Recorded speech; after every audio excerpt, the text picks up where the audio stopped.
Astaghfirullah. Bismillahirrahmanirrahim. Assalamualaikum warahmatullahi wabarakatuh.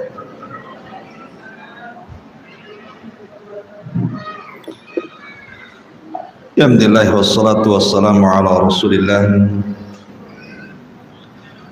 wa ala alihi wa sahbihi wa mawalah wa la hawla wa la quwata illa billahi wa ba'd. Alhamdulillah, di pagi hari ini kita bisa duduk untuk bertalabul ilmi dan kajian di pagi hari ini meneruskan kajian Arba'in Nawawi, dan kita masuk pada hadis ke-23. Kita baca hadisnya dulu. An Abi Malik Al-Harithi Ibn Asim Al-Ash'ari radhiyallahu anhu qala qala Rasulullah sallallahu alaihi wasallam at-tuhuru syatrul imani walhamdulillah tamla'ul mizan wa subhanallah walhamdulillah tamla'ani aw tamla'u ma bainas sama'i wal ardi was-salatu nurun was-sadaqatu burhanun was-sabru diya'un wal Qur'an hujjatun laka aw 'alaika kullu nas yaghdu faba'i'un nafsa famu'tikuha aw mubikuha. Rawahu Muslim. Dari Abi Malik Al-Harithi Ibn Asim Al-Ash'ari radhiyallahu anhu. Abi Malik ini termasuk dari orang-orang Ansar, dan dia seorang Ash'ari, artinya dari kabilah yang berasal dari Yaman. Dan kabilah Ash'ari berasal dari Yaman itu terkenal bacaan Al-Qur'annya, sampai-sampai Nabi SAW kalau dalam pertempuran dan di malam hari apabila melewati pasukan perang, maka Nabi selalu mengatakan, inni a'lamu aina maudi al-ash'ariyin. Aku tahu di mana letak istirahatnya pasukan dari kabilah Ash'ari. Kenapa Nabi SAW mengetahui padahal malam-malam dan tidak kelihatan? Karena kebiasaan sahabat dari kabilah Ash'ariyin kalau malam senantiasa sholat malam dan mengeraskan bacaan Qur'annya, dan punya suara khusus, keindahan suara yang luar biasa kabilah Ash'ariyin. Salah satu sahabat yang dipuji karena bacaan Qur'annya adalah Abu Musa. Abu Musa itu dari Ash'ariyin. Sampai-sampai Nabi SAW mengatakan, suaramu seperti suara taranumnya Daud ketika membaca Zabur. Intinya kabilah Ash'ari ini memang terkenal bacaan Qur'annya. Lah Abi Malik Al-Harith ini, dia seorang Yamani, orang Yaman, kabilahnya Ash'ari, dan dia meriwayatkan hadis dari Nabi SAW sebanyak 27 hadis yang sampai kepada kita. Dan beliau meninggal di zaman kekhilafahan Umar ibn al-Khattab radhiyallahu anhu. Itu biografi sedikit dari Abi Malik Al-Harith bin Asim Al-Ash'ari radhiyallahu anhu. Taib. Beliau mengatakan, aku mendengar Nabi SAW bersabda, At-tuhuru syatrul iman, bahwa bersuci itu separuh daripada iman. Kalimat at-tuhur, kalimat bersuci, maksudnya bersuci dari apa? Tentu yang paling besar adalah membersihkan hati dari kesyirikan, membersihkan hati dari kesyirikan, dan juga dari dosa-dosa di bawahnya. Ataupun maknanya membersihkan badan dari hadas ataupun najis. Makanya selalunya kalimat at-tahur digandingkan dengan salat, seperti dalam hadis ini.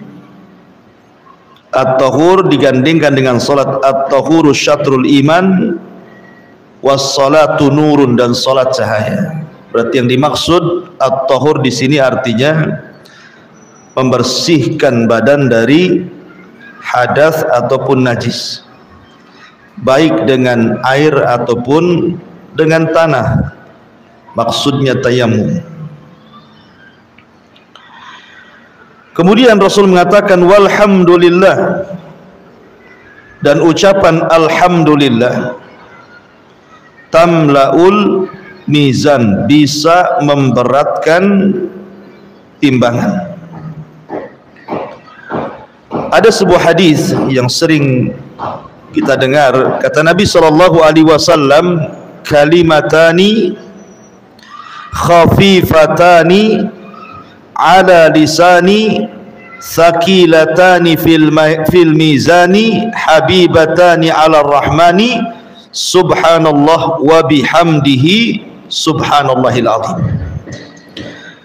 Kata Nabi SAW, dua kalimat ringan di lisan, berat dalam timbangan, dicintai Ar-Rahman, subhanallah wa bihamdihi subhanallahil azim. Dua kalimat ini adalah kalimat tasbih dan kalimat tahmid. Seperti di sini, walhamdulillah artinya kalimat tahmid, tamlaul mizan, memberatkan timbangan. Wa subhanallah walhamdulillah tamla'ani ma bainas samai wal ardi, dan kalimat tasbih subhanallah dan alhamdulillah bisa memenuhi antara langit dan bumi, artinya memenuhi timbangan.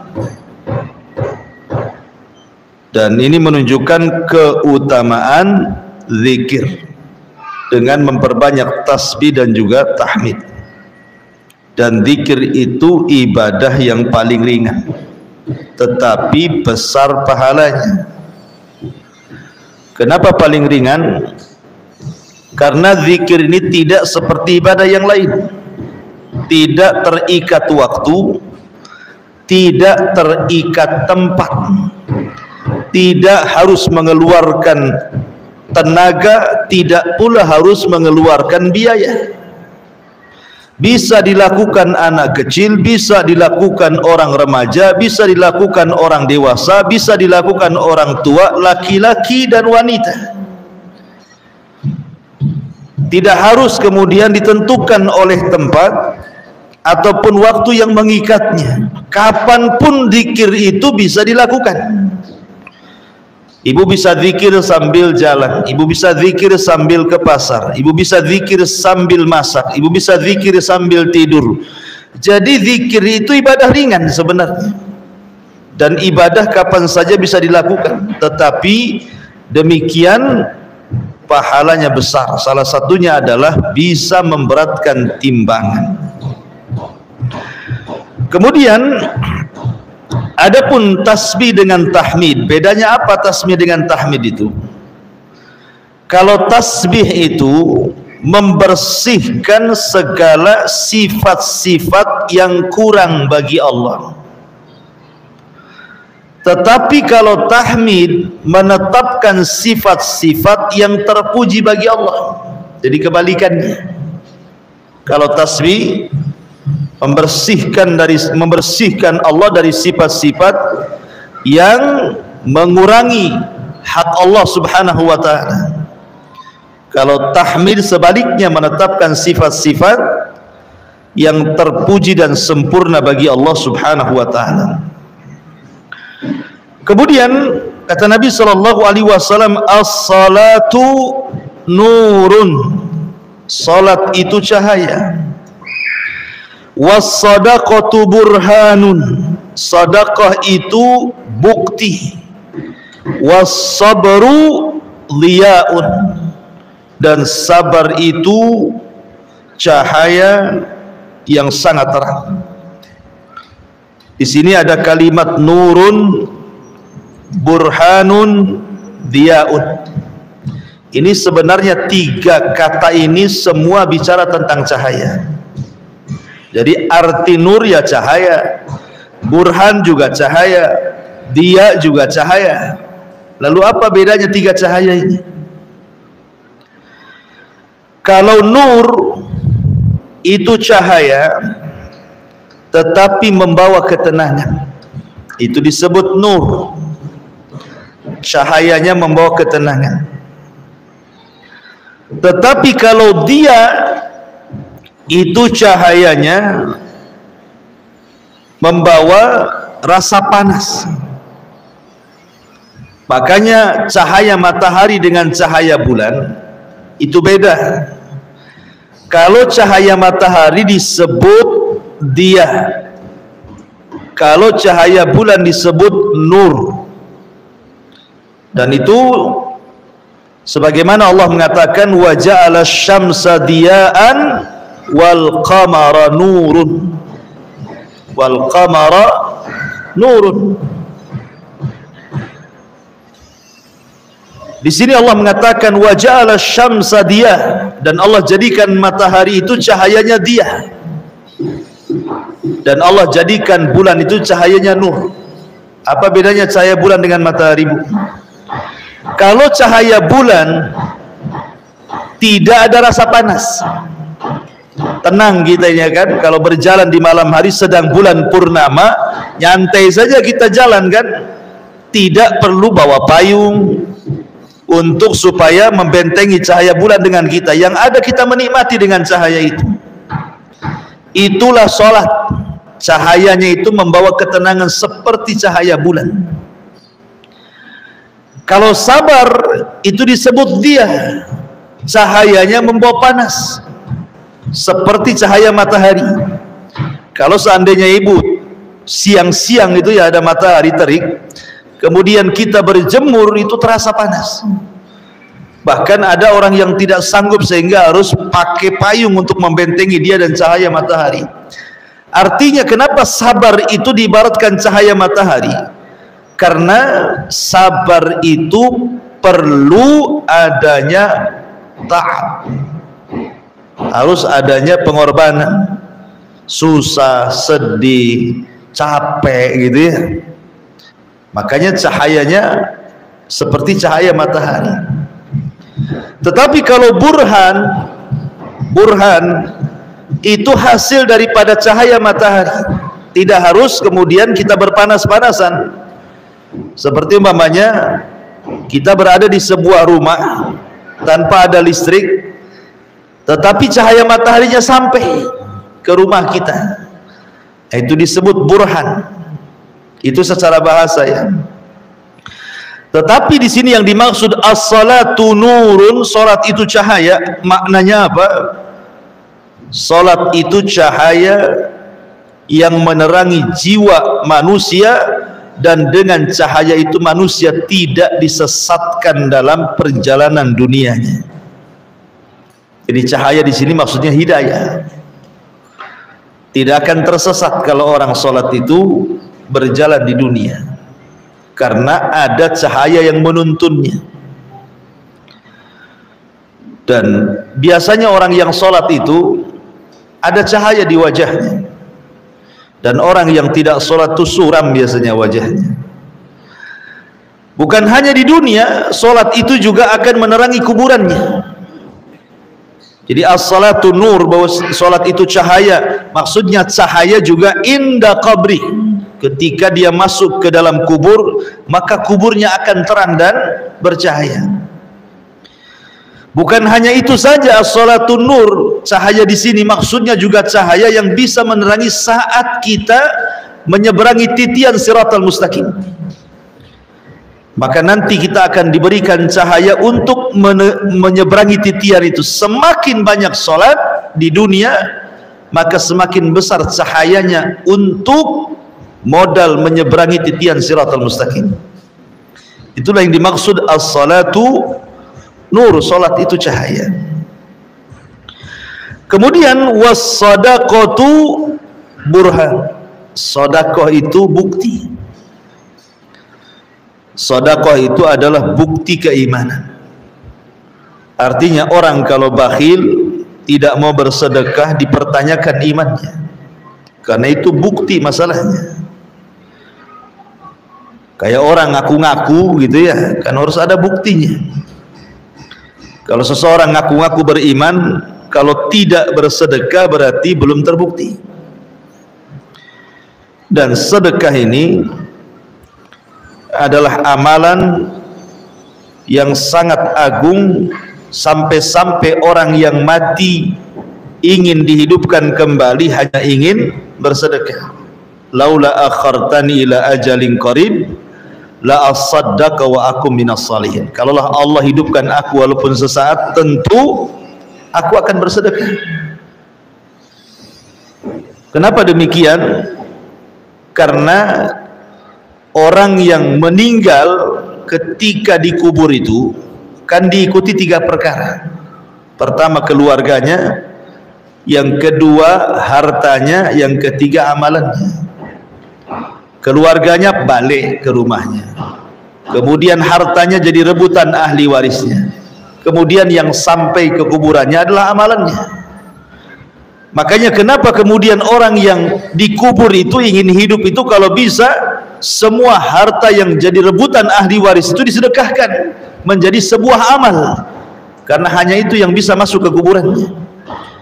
Makanya Rasul mengatakan, maluka, hartamu, kata Rasul, apa yang kau makan habis, apa yang kau pakai usang, dan apa yang kau sedekahkan itulah yang akan sampai ke kuburan. Dan kalau saya buat semacam pertanyaan, ketika manusia berada di padang mahsyar, kemudian matahari didekatkan, keringat bercucuran, tentu kita ingin supaya Allah Subhanahu wa taala membuat payung antara kita dengan matahari. Mau enggak kita ini kalau seandainya kelak di padang mahsyar itu Allah Subhanahu wa taala berikan kepada kita payung sehingga kepala kita tidak langsung disengat matahari? Jawabannya tentu mau. Maka para ulama mengatakan kalau begitu bersedekah, karena sedekah itu adalah payung antara kita dengan matahari di padang mahsyar. Mana dalilnya? Sab'atun yudhilluhumullahu fi dhillihi yauma la dhilla illa dhilluh. Ada 7 kelompok yang tidak akan tersentuh sengatnya matahari, karena dia mendapatkan naungan di hari yang tidak ada naungan kecuali naungan Allah. Salah satunya rajulun tasaddaqa, seorang laki-laki yang bersedekah, dengan tangan kanannya, tangan kirinya pula datang. Ma'asyiral muslimat yang dimuliakan Allah Azza wa Jalla, kalau ada orang yang bertanya, orang ini banyak masalah, masalahnya banyak sekali, terkadang ada masalah itu tidak tahu penyebabnya, tahu-tahu ada saja masalah itu. dan masalahnya tidak berhenti terus menerus. Kalau seandainya dikatakan kepada dia, mau enggak Allah Subhanahu wa taala selesaikan masalahmu, Allah mudahkan setiap urusanmu, Allah angkat setiap masalahmu, pasti jawabannya mau. Maka jawabannya bersedekah. Karena Rasul mengatakan, sesungguhnya innal abda fi aunillah, sesungguhnya seorang hamba itu berada pada pertolongan Allah. Maka nal abdu fi auni akhi, selama dia menolong saudaranya, artinya dengan sedekah.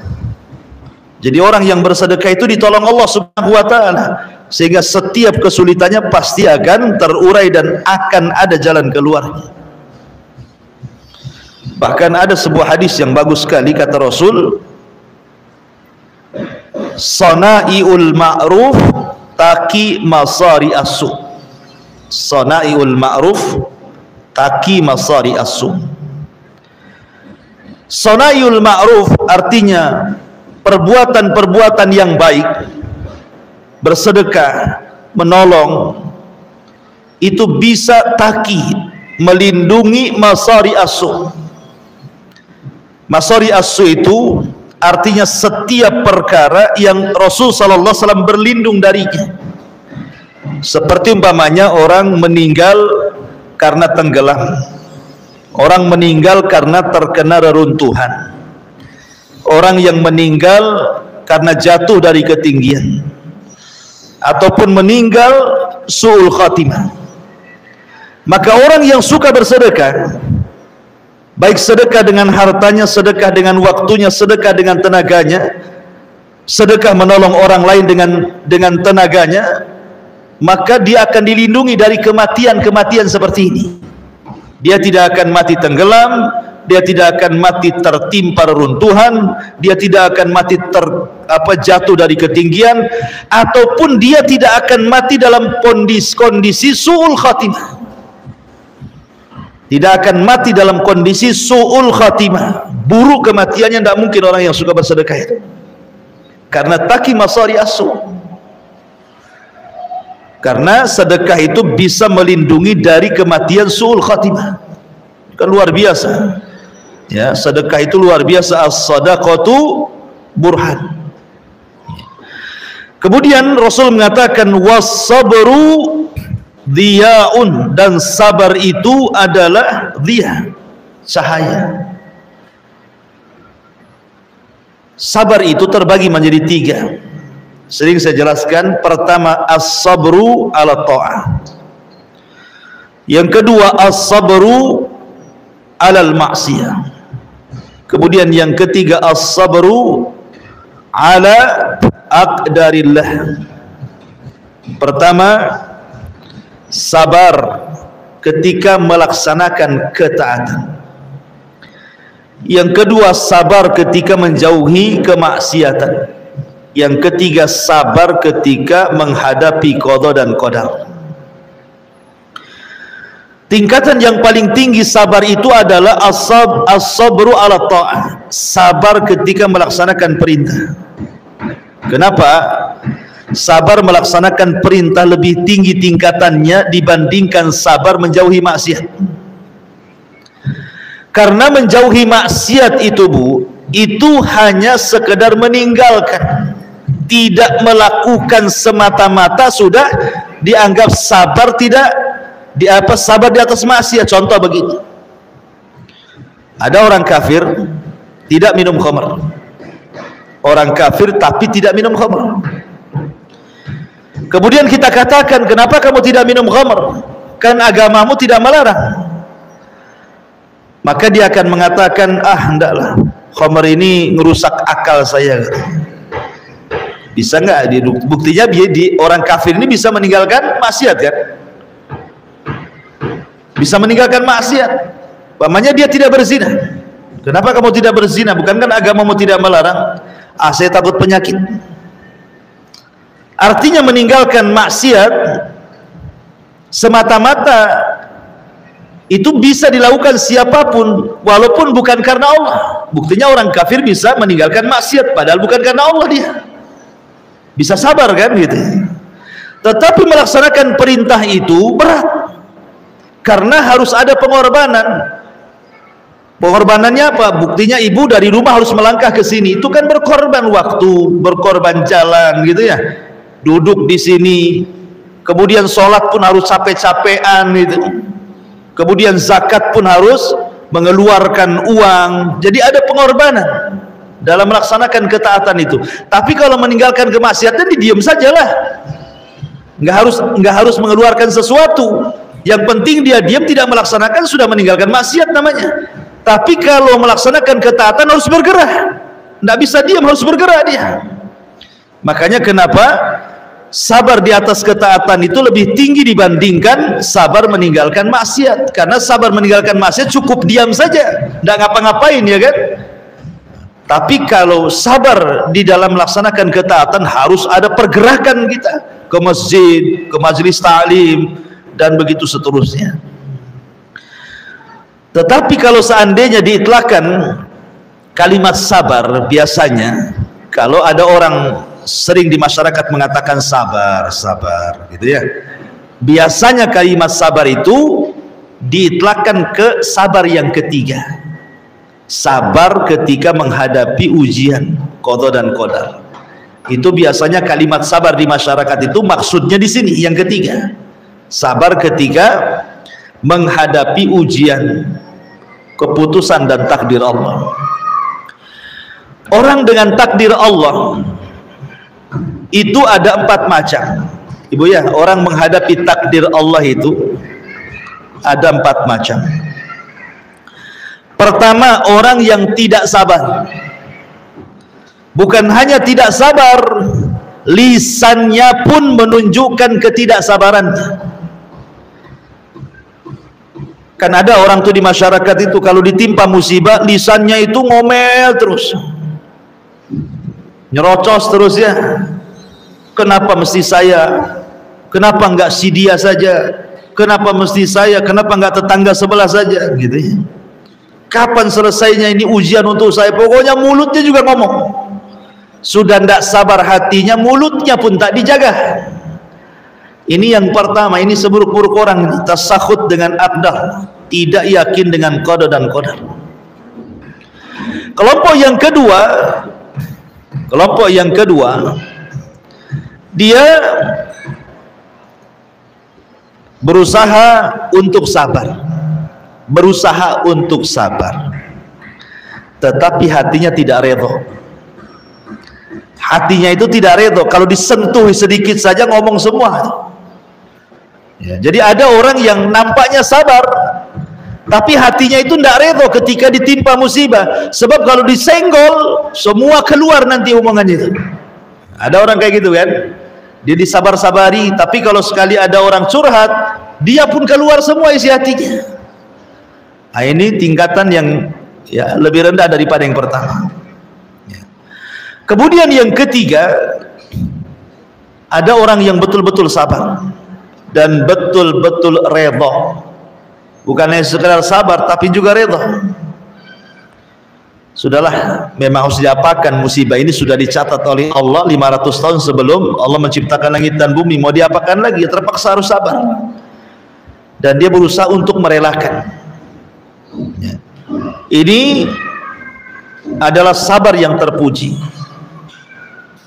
Tetapi yang paling terpuji lagi, kalau dia sabar, kemudian redha, kemudian dia pun mengucapkan alhamdulillah.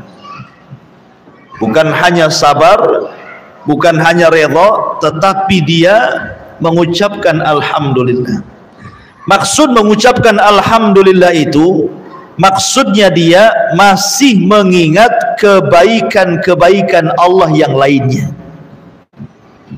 Contoh seperti kisahnya Urwah bin Zubair. Urwah bin Zubair ini suatu ketika bermasalah dengan kedua kakinya. Salah satu kakinya itu harus diamputasi. Kalau tidak, maka akan menjalir atau apa namanya, virusnya itu akan masuk ke tempat lain, maka harus diamputasi kakinya. Itu cara satu-satunya untuk menyelamatkan jiwanya. Saat diamputasi terdengarlah kematian putranya, terlempar dari kuda kemudian meninggal. Jadi ini dua musibah beruntun tuh.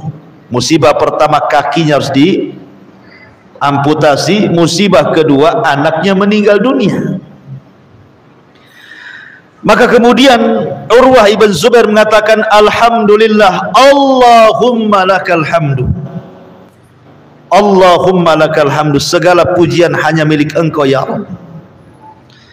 Kemudian orang di sekitarnya ngomong, ya Urwah, bagaimana engkau bisa mengatakan Allahumma lakal hamdu sementara kakimu bermasalah harus diamputasi dan anakmu meninggal dunia?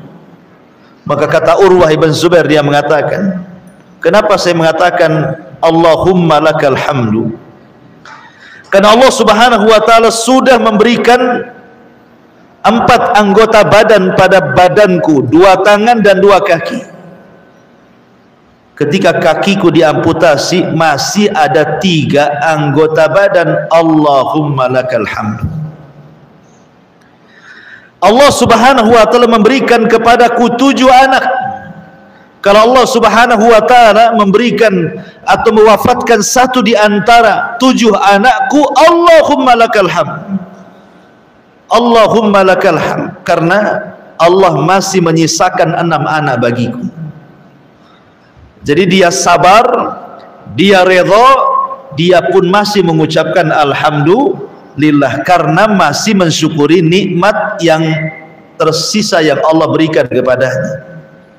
Ini kesabaran tingkat tinggi yang seperti ini. Karena biasanya yang keempat ini agak sulit nih, ya kan? Pamannya rumah kecurian, berangkasnya digondol maling. Wah, itu langsung guling-guling, Bu. Ya, bukan hanya bantal guling saja, orangnya saya guling-guling. Ya, bayangkan kan? Kayaknya kiamat. Jerit-jerit, teriak-teriak. Padahal rumahnya nggak dicuri, rumahnya masih besar, masih ada lah dia bernaung di situ. Mobilnya masih ada, tanahnya masih luas, kontrakannya masih ada. Cuman yang hilang berangkas saja. Kadang-kadang sudah lupa bahwa nikmat yang lain masih ada, itu sudah lupa gitu. Itu masih terlalu besar lah contohnya. Hilang dompet banyak kan, itu aja udah kayak kiamat itu. Jadi ada orang-orang yang kadang-kadang melupakan nikmat Allah yang lainnya. Makanya tingkatan sabar yang paling tinggi tentang takdir itu yang keempat. Dia bisa sabar, dia bisa redha, dia bisa memuji nikmat yang tersisa gitu. Ini luar biasa nih kalau sudah tingkatan sabar yang keempat ini. Kemudian Rasul mengatakan, wal Qur'anu hujjatun laka au alaika, dan Al-Quran itu bisa menjadi hujah bagimu atau sebaliknya bisa mencelakakan. Kemudian Rasul menutup, kullun nasi yaghdu fabai'u nafsah famu'tikuha au mubikuha, setiap manusia keluar dari rumahnya untuk menjual dirinya. Ada yang famu'tikuha, ada yang kemudian dia jual dirinya dengan ketaatan, dengan mendekatkan diri kepada Allah Azza wa Jalla, beruntunglah dia. Tetapi ada juga aumubikwa, justru dia menjual dirinya dengan kemaksiatan, maka rugilah dia. Qad aflaha man tazakka wa qad khaba man dassaha. Ada orang yang beruntung, ada orang yang tidak beruntung. Makanya kenapa ketika Allah Subhanahu wa taala berfirman, inna sa'yakum lasyatta, inna sa'yakum lasyatta, fa amma man a'ta wattaqa wa saddaqa bil husna fasanuyassiruhu lil yusra, wa amma man bakhila wastaghna wa kadzdzaba bil husna fasanuyassiruhu lil usra. Inna sa'yakum lasyatta, sesungguhnya usaha kalian itu kan berbeda-beda. Ada yang keluar dari rumahnya dia jual dirinya untuk ketaatan, ada yang keluar rumahnya menjual diri di atas kemaksiatannya. Itulah manusia. Ya, macam-macam gitu ya. Orang keluar rumah itu kan macam-macam. Ada yang keluar rumah itu ya memang betul-betul datang ke pengajian, berarti dia jual dirinya kepada ketaatan. Ada yang keluar rumah itu memang sengaja datang ke tetangga untuk menggelar gibah gitu ya. Pengajian juga, cuman beda pengajiannya, pengajian gibah ya. Ya ngobrol tetangganya, itu kan beda. Tak sama-sama keluar dari rumah tuh. Ya. Makanya kemudian di sini Allah Subhanahu wa taala mengatakan, barang siapa yang dia suka memberi, bertakwa, kemudian yakin dengan sorga, maka Allah mudahkan perjalanan hidupnya. Tapi siapa yang bakhil, merasa cukup, tidak yakin dengan sorga, Allah persulit jalan hidupnya. Artinya manusia itu macam-macam bentuknya di dunia ini.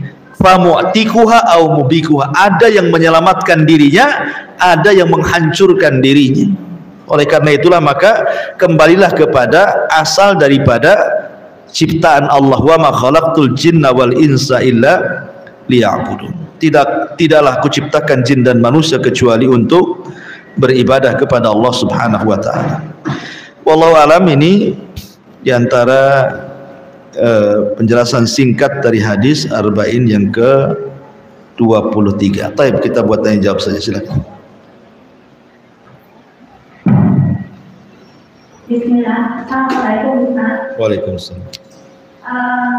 Masih di bagian terakhir Ustaz mengenai kesabaran yang tadi terbagi dari 4. Ini yang Anda tanyakan Ustaz dari ada tulisan. Ketika seseorang mengalami suatu musibah dalam dirinya Ustaz, atau ujian dari Allah Subhanahu wa taala. Dan ketika itu dia belum memahami ilmu agama yang benar, dan tapi dalam dirinya dia mengatakan, karena dia terdolimi posisinya di sini, dia dengan mengatakan, aku tidak ridho apa yang dilakukan orang terhadap dirinya sampai kapanpun, dan dia ingin melihat apa yang terjadi pada dirinya, rasa sakit yang terjadi pada dirinya, ingin melihat orang itu juga sakit seperti apa yang dia alami. Itu bagaimana hukumnya. Dan ketika dia sudah belajar Ustaz, dia mengatakan pula ingin merubah apa yang sudah dia lakukan, tapi belum mampu dan akan berusaha. Itu gimana? Ya, alhamdulillah. Berarti dia masuk pada kategori yang kedua, berusaha sabar, tapi kalau disenggol keluar semua tuh. Nampaknya sabar, tapi kalau dikorek semua hatinya keluar. Sebenarnya aku tidak ridho sebenarnya. Kalau bisa dia pun merasakan yang sama dengan saya, kan seperti itu. Tetapi sebenarnya dia sudah berusaha menahan diri kan, menahan diri supaya tidak membalas. Itu sebuah kebaikan, menahan diri tidak membalas dendam. Tetapi kemudian dengan mendoakan hal yang sama, selama tidak berlebihan dari doanya, maka tidak mengapa sebenarnya secara hukum orang yang dizalimi mendoakan orang yang menzaliminya. Tetapi doanya hanya setara kezalimannya, setara kezalimannya saja, jangan dilebih-lebihkan doanya. Artinya kalau dia hanya berbuat kezaliman satu, yang satu ini saja yang dibahas, jangan kemana-mana. Sama dengan membalas keburukan dengan keburukan. Kan Allah yang mengatakan fajazaa'us sayyi'ah sayyi'atu mithluha, kata Allah. Balasan orang jahat itu boleh kita membalas dengan kejahatan, tetapi dengan kejahatan yang sama. Contoh umpamanya, ada yang kemudian mengatakan kepada ibu dengan kalimat-kalimat binatang. Contoh umpamanya, oh dasar marmut, gitu ya. Ya sudah kita balas, kamu juga marmut, gitu maksudnya. Jangan kemudian dilebihkan, kamu juga marmut, buaya, kambing, babi. Ya, janganlah dia cuma bilang marmut, kenapa kita bilang semuanya? Satu hewan laut keluar semua. Ya. Jadi boleh kita membalas, tapi hanya dengan kejahatan yang sama gitu ya. Kalau lebih itu tidak boleh, jadi dosa jadinya. Maka kalaupun berdoa seperti itu, karena bagaimanapun orang yang dizalimi itu dia tidak akan nyenyak tidurnya, tapi orang yang berbuat zalim akan merasa nyenyak tidurnya. Makanya orang yang dizalimi ketika dia berdoa di malam hari, doanya akan melesat ke langit dan tidak ada antara dia dengan Allah penghalang. Tapi kalau seandainya dia bisa sabar, tidak membalas dan mendoakan kebaikan, tentu ini menjadi akhlak yang mulia, namanya sabar plus redha. Dia punya kesabaran dan keredhaan. Bahkan boleh jadi dia menjadi sebuah akhlak yang bagus karena mendoakan kebaikan. Gak apa-apalah, mudah-mudahan Allah sadarkan dia seperti itu karena nggak paham saja. Ya, dan Allah perbaiki kehidupannya. Itu lebih mulia lagi, tapi biasanya jarang yang seperti ini.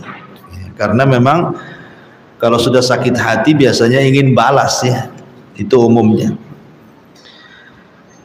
Tapi kalau yang tadi tanyakan, kalau memang sekarang sudah ngaji dan sudah berusaha tidak seperti dulu lagi, berarti ngajinya ada manfaatnya. Ya kan, berarti pengajiannya itu membawa manfaat. Jangan sampai ngaji nggak ngaji sama saja. Jadi niat ke pengajiannya apa gitu ya? Apa reuni saja? Ya kan harus ada manfaatnya orang dari pengajian itu. Oke. Kemarin kan kita ada puasa berpikir ya Ustaz. Itu dalam hadisnya dikatakan akan mengampunkan dosa setahun sebelumnya setahun setelahnya. Jangan samakan kalau dosa yang sebelumnya kita kan hanya kita tidak dapat meninggalkan yang ini yang adalah dosa sebelumnya. Itu apakah termasuk dosa yang kita buat secara sengaja Ustaz? Ya, alhamdulillah. Ingat, dosa itu ada dua macam. Ada dosa kecil, ada dosa besar. Kalau dosa besar tidak bisa dihapus dengan amal soleh. Dosa besar itu tidak bisa dihapus dengan amal soleh. Dosa zina tidak bisa dihapus dengan amal soleh. Dosa ghibah tidak bisa dihapus dengan amal soleh. Dosa dusta tidak bisa dihapus dengan amal. Semua dosa besar tidak bisa dihapus dengan amal soleh. Jadi yang bisa dihapus dengan amal soleh itu hanya dosa kecil. Seperti umpamanya dosa yang tidak ada ancaman dunia atau akhirat, memandang aurat tanpa sengaja, kemudian malah diteruskan dan dinikmati, kan itu dosa. Ya. Tetapi kalau dosa yang seperti ini, maka bisa dihapus dengan wudhu, bisa dihapus dengan puasa, bisa dihapus dengan sholat. Seperti di zaman Rasul, ada orang yang khalwat, laki-laki perempuan khalwat, tidak ada mahramnya, berdua-duaan, tapi tidak berzina. Maksudnya berzina secara sungguhan, hanya sentuh-sentuhan, raba-rabaan, cium-ciuman, tapi tidak sampai berzina. Akhirnya kemudian laki-laki ini sadar, datang kepada Rasulullah. Rasul, saya tadi sudah melakukan kemungkaran besar, adakah tobat bagiku? Maka Rasul mengatakan, apakah kamu tadi waktu sholat asar kamu ada dan berjamaah bersamaku di Masjid Nabawi? Kata laki-laki ini, ya. Kata Rasul, kalau begitu idhab, pergi kamu, Allah sudah mengampuni dosa-dosamu. Dengan semata-mata sholat asar berjamaah saja sudah bisa menghapuskan dosa khalwat dia. Itu maksudnya. Kenapa? Karena Allah mengatakan innal hasanat yudhibna sayyiat. Kebaikan itu bisa menghapuskan keburukan. Tapi ini kan dosa kecil, bukan dosa besar. Kalau dosa besar tidak bisa dihapus dengan amal soleh. Dosa besar itu hanya bisa dihapus dengan taubatan nasuha, betul-betul tobat. Disebut nasuha itu diambil dari kata nasihat, artinya tobat yang memberikan nasihat kepada orang yang bertobat. Ya. Sebab ada orang yang bertobat seolah-olah tobatnya tidak berikan nasihat. Hari ini tobat, besok kemudian buat lagi. Itu bukan tobat, tomat. Habis tobat kumat namanya. Apa itu? Ya. Gak jelas. Itu bukan nasuha. Betul-betul nasuha ya ngikutin rukun-rukunnya. Dia menyesal, kemudian tidak mau mengulang, kemudian dia mengikuti kebaikannya, keburukan dengan kebaikan, dan kalau itu berkenaan dengan hak Allah maka segera ditunaikan, kalau berkaitan dengan hak hamba maka segera disampaikan, begitu seterusnya. Nah, itu taubatan nasuha. Ya. Wallahu a'lam. Taib ini. Ya mau sengaja mau tidak sengaja, yang penting di sini bukan sengaja atau tidak sengajanya. Dosa kecilnya, bukan dosa besar. Wallahu a'lam. Baik, bismillah Ustaz, bagaimana cara pembagian harta warisan bagi istri sah dan istri siri? Berarti dua istrinya ini, sah dan siri. Iya. Sebenarnya mau sah mau siri itu ya semuanya sah. Sebab kalau tidak sah menjadi istri simpanan. Dua-duanya sah, cuman maksudnya satu sah secara agama, satu sah secara agama dan negara, mungkin begitu ya. Dua-duanya sah. Kalau tidak sah ya pasti akan digerebek gitu. Tetapi kan kalau sah secara agama tidak ada masalah. Tapi pembagian warisnya gimana? Pembagian warisnya ya sama, tidak ada bedanya. Mau istri lama, mau istri baru, semuanya sama. Ya. Jadi tidak ada bedanya, karena tidak dibeda-bedakan. Cuman biasa, ini maksudnya secara agama ya. Sebab kalau ke pengadilan itu tentu yang dianggap adalah istri yang sah secara negara kan itu ya. Kecuali yang istri tidak sah secara negara itu melakukan isbat nikah supaya diakui secara negara begitu. Tetapi kalau memang ada saksi, ada wali kemudian bersaksi di persidangan ya insya Allah pengadilan agama akan mengakuinya juga lah, karena kan pengadilan kita ini terutama pengadilan agama itu masih menggunakan kompilasi hukum Islam, KHI kan rujukannya itu, artinya masih hukum Islam. Tapi ini soal pembagian istri sah dengan istri siri ya semua sama, bagian istri itu sudah ditentukan di dalam Al-Quran surah An-Nisa tentang pembagian waris, tidak dibedakan. Wallahu a'lam. Karena dua-duanya sah kan sebagai istri dia. Apakah benar kalau istri sah cara bagi harta warisan dengan cara seikhlasnya saja? Lah, ini seikhlasnya ini sedekah namanya, bukan waris. Ya. Jadi bagi waris itu sudah ada ketentuannya, si fulan dapat sekian, si fulan dapat sekian secara nas Al-Quran. Quran yang menentukan. Maka tidak bisa kemudian istri yang siri seikhlasnya, istri yang sah disesuaikan dengan pembagiannya. Dari mana ini? Ini menyelisih Quran. Tetap mengacu kepada pembagian yang sah dari cara waris. Sebab begini ya, kadang-kadang harta waris ini bukan harta jerih payah, bukan harta istilahnya apa ya, jerih payah kita, rasanya pun beda. Kalau harta yang kita bekerja kemudian dapat rupiah per rupiah kemudian kita kumpulkan, rasanya eman kalau seandainya hilang, ya kan?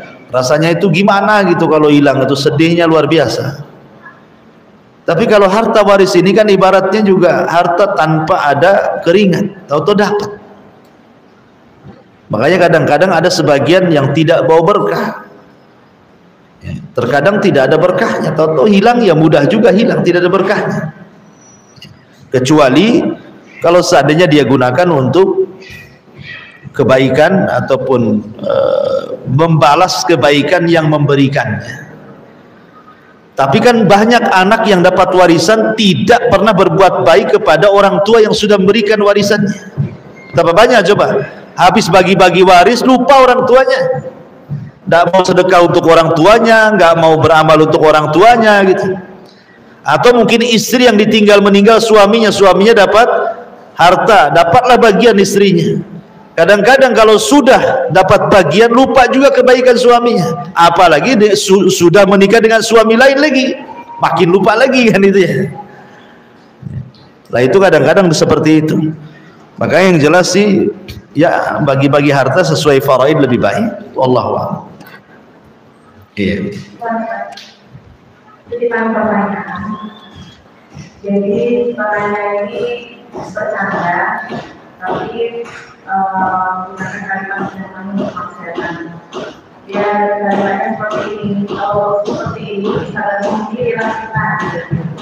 Jadi setelah dia sadar dari kalimatnya, dia langsung istighfar. Tapi dia merasa ucapan itu doa, jadi hatinya masih tidak tenang. Apa yang harus dilakukannya? Maksudnya dia bertobat dari ucapan sebelumnya. Iya. Iya, nggak ada masalah sebenarnya. Kan kenapa coba ada doa kafaratul majlis? Kan ada doa kafaratul majlis kan? Apa gunanya doa kafaratul majlis itu? Karena biasanya kalau kita bermajlis, terkadang kan kadang-kadang ya namanya bermajlis kumpul-kumpul ngobrol, terkadang ada yang tersinggung dengan ucapan kita gitu ya. Terkadang ada gibah di dalamnya kita tidak tahu, terkadang ada penghinaan. Makanya ditutup dengan kafaratul majlis. Subhanakallahumma wa bihamdika asyhadu an la ilaha illa anta astaghfiruka wa atubu ilaik. Supaya ketika habis doa itu Allah ampuni dosa-dosa perkataan kita di majelis tadi. Ya. Itulah gunanya kafaratul majlis itu. Makanya penting Bu kalau ibu ngobrol sama tetangga entah sejam 2 jam atau 5 jam itu ngobrolin apa tuh 5 jam tuh umpamanya kan, kemudian mau pulang baca doa kafaratul majlis. Ya namanya ngobrol kan tidak tahu kan, awalnya ngalor jadi ngidul gitu ya. Jadi karena tidak tahu kita kemana-mana, itulah pentingnya kafaratul majlis itu supaya jadi kafarah untuk menggugurkan dosa di majlis itu, maka disebut kafaratul majlis. Maka juga sama tadi pertanyaan yang mengatakan gimana kalau sudah terlanjur mengucapkan kemudian istighfar. Ya kita lihat ucapan ini merugikan atau tidak. Kalau merugikan orang ya minta maaf sama orangnya, tidak bisa istighfar saja. Tapi kalau tidak merugikan orang, hanya merugikan diri sendiri, ya kita cukup antara kita dengan Allah saja. Karena ucapan manusia itu kan ada 3. Ada yang mengandung dosa, ada yang mengandung pahala, ada yang tidak mengandung dosa dan pahala. Itu ucapan manusia itu. Yang akan dihisab itu cuman perkataan yang mengandung dosa dan perkataan yang mengandung pahala. Tetapi perkataan yang tidak mengandung dosa dan pahala tidak akan dihisab, tapi tetap dicatat walaupun tidak dihisab gitu ya. Makanya pentingnya istighfar, doa kafaratul majlis kalau memang orang ramai, dan berusaha untuk menjaga lisan gitu. Karena setiap ucapan kita akan ditanya. Adapun tadi umpamanya terpikir dengan ucapannya nanti sebuah doa, kan dia sudah minta ampun, sudah istighfar. Ya, mudah-mudahan tidaklah kan begitu. Wallahu a'lam.